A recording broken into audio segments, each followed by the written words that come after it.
দীর্ঘদিন ধরে বিশ্ব বাণিজ্যের অন্যতম গুরুত্বপূর্ণ নৌপথ হরমুজ প্রণালীতে জাহাজ চলাচলের লেনদেন হতো শুধুই মার্কিন ডলারে, কিন্তু এখন ইরান তাদের নিয়ন্ত্রিত জলসীমায় টোল আদায় করছে চীনা মুদ্রায় ইয়ানে। বিশেষজ্ঞরা বলছেন এটি শুধু মাসুল আদায় নয়, বরং ডলারের শীর্ষ আধিপত্যকে চ্যালেঞ্জ করার কৌশল।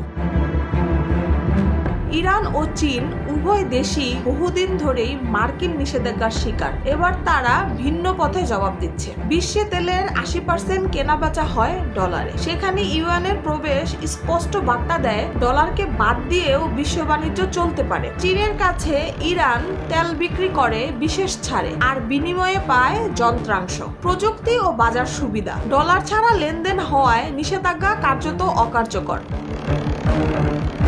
বিশ্লেষকরা বলছেন ইরান শুধু ওয়াশিংটনকে চাপে ফেলতেই নয়, চীনের প্রভাব বলয়ে গিয়ে দীর্ঘমেয়াদী নিরাপত্তা খুঁজছে। অন্যদিকে বেইজিং এর লক্ষ্য পরিষ্কার, ইয়ানকে বৈশ্বিক রিজার্ভ কারেন্সিতে পরিণত করা। কিন্তু চ্যালেঞ্জও আছে। IMF এর হিসাব, ডলারের গ্লোবাল রিজার্ভ শেয়ার 57%, ইয়ানের শেয়ার মাত্র 2%, আর ইয়ানের উপর চীনের কঠোর নিয়ন্ত্রণ অনেক দেশের আস্থা কমিয়ে দেয়। তবুও ইরান চীন জোট দেখাচ্ছে। এই বাধাগুলো ভাঙার পথে তারা দৃঢ় প্রতিজ্ঞ। বিশেষজ্ঞদের মতে ইরান, ইসরায়েল, আমেরিকা উত্তেজনা যদি আরো বাড়ে এবং মধ্যপ্রাচ্যের দেশগুলো যদি ইরানে তেল বিক্রি করা শুরু করে, তাহলে ডলারের পতন দ্রুততর হতে পারে। ডলারের পতন কি শুরু হয়ে গেছে? আর সেই পতন ঠেকাতে আমেরিকা আদৌ পারবে কি?